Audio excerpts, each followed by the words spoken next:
The story of the Conservative Holiness Movement begins in the nature of God Himself.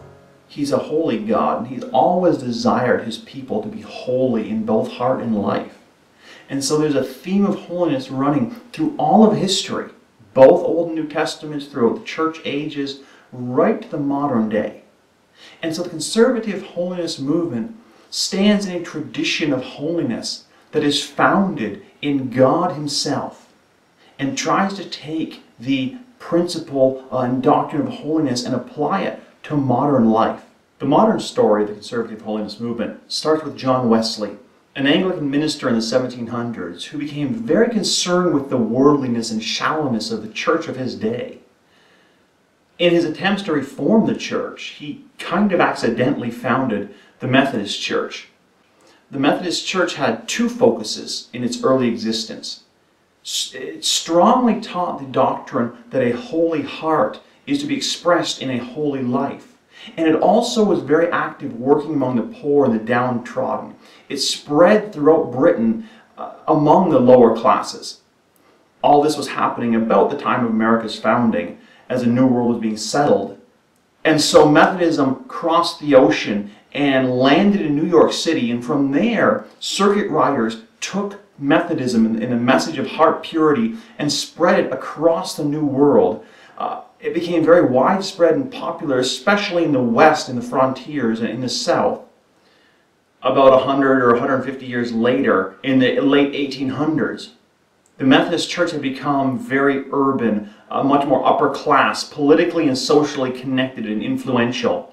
But at the same time as all these changes were happening, they'd also lost a lot of emphasis on personal piety, on personal holiness, and had really slacked off with a lot of the social work of helping the needy and the poor around them.